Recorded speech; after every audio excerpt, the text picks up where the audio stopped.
JEE main और advance के PYQs के नंबर 1 सॉल्यूशंस को विटनेस करने के लिए download the JEE one application now.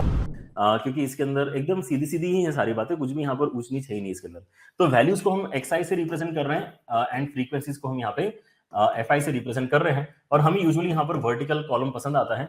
And यहाँ पे क्योंकि बात इन्होंने मीडियन की करी है, मतलब बीच में कौन सी वैल्यू आ रही है पता करना जरूरी है। So let us first arrange the quantities in increasing order. तो यहाँ पे 4 और 5 तो ठीक है, लेकिन उसके बाद में डायरेक्टली 6 आना चाहिए। तो 4 और 5 ठीक है, लेकिन उसके बाद में 6 आना चाहिए।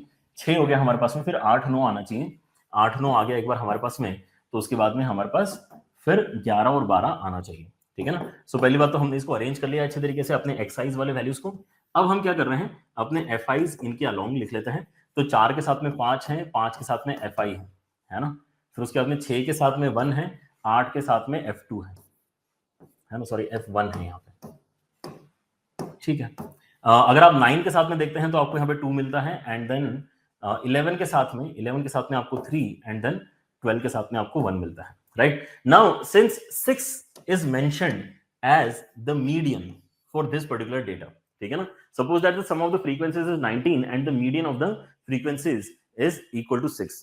तो अगर आप यहाँ पे मीडियन की बात करते हैं, मतलब बीच वाली वैल्यू होती है, मतलब इसके ऊपर जितनी वैल्यूज है उतनी वैल्यूज नीचे होना चाहिए। टोटल वैल्यूज अगर हमारे पास में 19 है, मतलब 9 वैल्यूज ऊपर और 9 वैल्यूज नीचे होना चाहिए। सिंपल है, 9 वैल्यूज ऊपर और 9 वैल्यूज नीचे की बस आप यहाँ पे अगर थॉट भी अगर लेके चलेंगे तो ऊपर जो F1 है उसकी फ्रीक्वेंसी 4 होना चाहिए, और F2 की फ्रीक्वेंसी आपके यहाँ पे 3 के बराबर होना चाहिए, है ना, ताकि नीचे भी आपके यहाँ पर 9 वैल्यूज आ जाएंगे।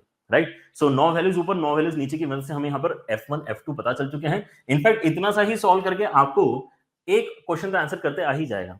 7 F1 है ना, मतलब कितना हो जाएगा आपका 28, एंड 9 F2 मतलब 27, मतलब 55 यहाँ पर आपका वैल्यू बनता है। तो ये आपका 5 पे जाएगा, है ना, कौन सा फर्स्ट वाला आपका 5 पे जाएगा। इतना तो हम यहाँ पे देख ही पा रहे हैं। राइट, बाकी लेकिन यहाँ पे 3 ऑप्शन है जो 5 पे जा रहे हैं, तो we will have to definitely solve more. अब यहाँ पे नेक्स्ट क्वेश्चन जो है 19 अल्फा का है। अल्फा इन्हें क्या डिफाइन किया है, डिनोट द मीन डेविएशन। अब मीन डेविएशन अबाउट मीन इसने यहाँ पर डिनोट किया है, एंड देन इसने एक और चीज डिफाइन करी है, mean deviation about median, and then variance भी डिस्कस किया है। तो आप यहाँ पे ये चीज नोटिस करें कि आपके लिए ये जो अल्फा है और ये जो सिग्मा स्क्वायर है, ये निकालना एक्चुअली ज्यादा इजी आपको फील होगा, क्योंकि दोनों ही मीन के अबाउट ही कैलकुलेट हो रहे हैं, जबकि यहाँ पर आपको मीडियन के अबाउट भी यहाँ पर चीजें कैलकुलेट करनी। हालांकि इसको भी आप कर ही सकते हैं, क्योंकि डेटा का मीडियन तो वैसे आपको यहाँ पे क्वेश्चन में पता ही है। अगर आप करना चाहें तो मीन डेविएशन का वो वाला काम भी करके अपना आंसर एक बार पता कर सकते हैं। लेकिन हम देखेंगे कि हमें इसको मतलब किस ऑर्डर में चेक करना चाहिए, क्योंकि हमारे पास में ऑप्शंस भी हैं। राइट, अच्छा, तो हमारे पास में सबसे पहला काम आता है कि हम मीन कैलकुलेट करें। तो मीन कैलकुलेट कैसे होता है, एफ आई एक्स आई वाला वैल्यू हमें यहाँ पे पहले लिख लेना चाहिए। एफ आई एक्स आई मतलब कितना हो जाएगा 20, यहाँ पर भी आ जाएगा 20, यहाँ पर आ जाएगा 6, यहाँ पे आ जाएगा 24, यहाँ पे आ जाएगा 18, यहाँ पे आ जाएगा 33, यहाँ पे आ जाएगा आपका 12। राइट, अगर आप सिग्मा एफ आई एक्स आई यहाँ पर देखते हैं और उसको 19 से डिवाइड करते तो आपका मीन आने वाला है। ठीक है ना, तो सिग्मा एफ आई एक्स आई कितना आता है इस क्वेश्चन में, अगर आप ध्यान से देखें तो यहाँ पर आपके इसमें बेसिकली कितना बन रहा है यार, 10 8 18 एंड 3, ओके 23, मतलब 2 ऊपर, मतलब यहाँ पे 6 8 10 13, 133 बन रहा है। 133 और डिवाइड कैसे करना है, 19 से करना है। 19 से डिवाइड करके आपका मीन जो है वो कितना आ रहा है, एक बार ध्यान से देखें। मीन आपका यहाँ पे अल्टीमेटली बनना चाहिए 7 के बराबर। ठीक है ना, मीन को अगर मैं एक्स बार से डिनोट करता हूं तो 7 आपके यहाँ पर वैल्यू आना चाहिए when you divided with this quantity. ठीक है, ऑलराइट, तो आपके यहाँ पे मीन आ चुका है। तो अब नेक्स्ट स्टेप क्या होना चाहिए हमारा, नेक्स्ट स्टेप हमारा होना चाहिए कि हम यहाँ पे अब जो है मीन के अबाउट मीन डेविएशन को यहाँ पर डिस्कस करें।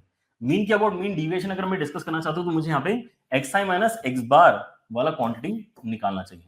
हर एक टर्म में से एक्स बार मैंने सब्ट्रैक्ट करना है, मॉड भी उसके ऊपर लगा लेता हूँ। ठीक है ना, तो मतलब यहाँ पे एक्साइज है, इसमें से एक एक करके 7 सब्ट्रैक्ट करके मॉड करके लिखते हैं, तो यहाँ पे आपको 3 मिलेगा, यहाँ पर आपको 2 मिलेगा, यहाँ पर आपको 1 मिलेगा, यहाँ पर आपका इसमें 1 मिलेगा, यहाँ पर आपको 2 मिलेगा, यहाँ पर आपका इसमें कितना 4 आ जाएगा, और यहाँ पर 5 आ जाएगा। ठीक है ना, तो वैल्यूज आपकी काफी छोटी छोटी आई हैं। तो यहाँ पर F I X I minus X bar वाली कैलकुलेशन भी कोई खास यहाँ पे मुश्किल नहीं बनती। आप यहाँ पे फ्रीक्वेंसीज में एक बार इनको मल्टीप्लाई कर करके डेटा यहाँ पर पुट इन करें। ठीक है ना, तो कितना हो जाएगा यहाँ पे, ये हो जाएगा आपका इसमें 15, ये हो जाएगा आपका इसमें 8, ये हो जाएगा फ्रीक्वेंसी के साथ में 1, ये हो जाएगा 3, यहाँ पर आ रहा है 4, यहाँ आ जाएगा 12, एंड यहाँ आ जाएगा 5। ऑलराइट, सो ये आपका क्या बना है, ये आपका basically sigma F I X I minus X bar वाला क्वांटिटी बना है। और ये कितना आ रहा है एक बार ध्यान से देखें अगर हम, तो हमारे पास में यहाँ पे 20 बन रहा है एंड एक और 20 बन रहा है, तो कितना हो गया 40 हो गया एंड देन 48 आ रहा है, ठीक है ना। तो 48 हमारे पास में यहाँ पर वैल्यू बन रही है। ये जो है इसी को अगर मैं यहाँ पे डिवाइड करता हूँ सिग्मा एफ आई से, मतलब 19 से, तो मेरा यही मीन डिविएशन होता है। डिविएशन का मीन हम यहाँ पे निकालना चाहते हैं, तो यहाँ पे नंबर ऑफ ऑब्जर्वेशन से डिवाइड करेंगे। सो ये जो आंसर है आपका अल्फा, वो कितना निकल कर आ रहा है, अल्फा आपका यहाँ पे बनता है, अल्फा आपका यहाँ पे बन रहा है 48/19 के बराबर, ठीक है ना। अब इन्होंने पूछा क्या है, इन्होंने 19 अल्फा पूछा है, मतलब 48 आपका यहाँ पर आंसर आता है, मतलब आप 3 को यहाँ पर जो है एड्रेस कर सकते हैं, है ना। तो आपका सेकंड वाला जो है वो 3 पे जाना चाहिए, मतलब ये तो आपका नहीं ही होना चाहिए, राइट। अच्छा, तो आपका यहाँ पे 5 फिक्स हो गया है, आपका 3 फिक्स हो गया है। अब इसमें देखो ऑलरेडी आपको एक चीज पता चल गई है कि यार हमने अगर ये सॉल्व नहीं भी किया तो भी ये 2 पे जाएगा, और सॉल्व किया तो भी ये 2 पे ही जाएगा। तो हम यहाँ पे इसके ऊपर ज्यादा मेहनत ना करें, बीटा के ऊपर तो काम चलेगा, क्योंकि ये तो 2 पे ही जाएगा, ये तो हमें दिख ही चुका है बिकॉज ऑफ द ऑप्शंस। तो हमने मेहनत जो करनी है फाइनली टू आइडेंटिफाई कि राइट आंसर ए और सी में से कौन है, तो हमें यहाँ पे सिग्मा स्क्वायर का ही कैलकुलेशन करना पड़ेगा। सिग्मा स्क्वायर का भी कैलकुलेशन इस बार अगर आप यहाँ पे चाहो तो rather than applying the computational formula, आप जो स्टैंडर्ड फॉर्मूला अपना वेरिएंस का होता है वो यहाँ पे अप्लाई करें। That formula is basically sigma F I into X I minus X bar का square upon sigma F I. ये कैलकुलेट करना ज्यादा इजी रहेगा इस पर्टिकुलर क्वेश्चन में, क्योंकि हमने यहाँ पे ऑलरेडी ये वाला टर्म निकाल के रखा है, तो इसका स्क्वायर करना इजी हमारे लिए, ठीक है ना। सो x I minus X bar का स्क्वायर करना है, मतलब यहाँ पे आ जाएगा 9, यहाँ पे आ जाएगा 4, यहाँ पे आ जाएगा 1, फिर 1 and then we have 4, we have 16 and then we have 25, ठीक है ना। एंड एफ आई के साथ भी मल्टीप्लाई करके लिखना भी खास मुश्किल काम नहीं है, क्योंकि आपके नंबर्स थोड़े छोटे ही हैं, राइट। सो एफ आई के साथ में मल्टीप्लाई करना है, मतलब कितना आ रहा है हमारे पास में 45 आ रहा है, फिर हमारे पास में यहाँ पे 16 आ रहा है, 1 के साथ में मल्टीप्लाई करके 1 आ रहा है, 1 के साथ में मल्टीप्लाई करके 3 आ रहा है, ऑलराइट, ठीक है। एंड 4 के साथ में मल्टीप्लाई करके 8 आ रहा है। आई होप मैं ओवरलैपिंग ना कर दूं वैल्यूज, यहाँ पर 48 आ रहा है एंड यहाँ पे आपके इसमें 25 आ रहा है, ठीक है ना। तो इन सबको ऐड कर लो, इन सबको ऐड करके आपको क्या करना है, आपको यहाँ पर उसको डिवाइड करना है 19 से, और वही आपके यहाँ पे वेरिएंस का वैल्यू बनना चाहिए, ठीक है ना। तो कितना आ जाएगा यहाँ पर हमारे पास में, ये आ जाएगा 11, 12, 15 and then 20 and then 30 and 36, तो 6 एंड उसके साथ और कितना है,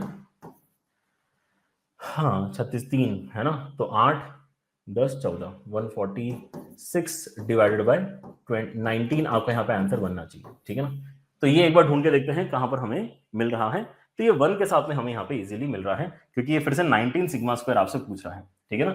तो जो आपको 1 पे लेके जा रहा है वो आपका यहाँ पे आंसर फिर हमने सही बोलना चाहिए, ठीक है ना। 1 एंड 4 पे लेके जा रहा है एक और एक, अच्छा 145 146, एक बार जो है कैलकुलेशन तब भी चेक कर लेना, हमारा वाला जो वैल्यू 146 पे जा रहा है, मतलब हम सी पे बेसिकली यहाँ पे अपना फाइनल आंसर मार्क करना चाहेंगे, ठीक है ना। ऑलराइट, डन है। ऑलराइट, सो आपके इसमें यहाँ पे जो है ये वाला क्वेश्चन इस तरह से सॉल्व है, जहां पर हमने एक चीज थोड़ी सी यहाँ पर जो है सॉल्व नहीं करी है, लेकिन तब भी हमें अपना आंसर पता चल चुका है। ये वाला सवाल ठीक है, लेकिन इसके बाद वाला जो सवाल है वो तो और भी ज्यादा आप यहाँ पे जो है अपने ऑप्शंस पे डिपेंड करके सॉल्व कर सकते हैं, एंड लेट अस सी कि how that question looks like. लेकिन आप यहाँ पर ये सोचो कि यार देखो इसके पहले भी आपने इतने बड़े बड़े क्वेश्चन जैसे सॉल्व किए हैं, so this is not that big of A calculation, है ना। जैसे कि मैंने आपको बोला कि यार एकदम टेक्स्ट बुक लेवल क्वेश्चन है, आपको यहाँ पर जो है बस वो 3 चीजें जो अलग अलग हर बार कैलकुलेट करवाते हैं, mean deviation about mean deviation about median and then standard deviation या वेरिएंस, ठीक है ना, उनका ही कैलकुलेशन है। Thank you so much for watching our solution. I hope आपको अच्छा लगा, और ऐसे और भी सोल्यूशंस आप देखते रहिए, मेहनत करते रहिए, क्योंकि JEE Ones today, IITians tomorrow.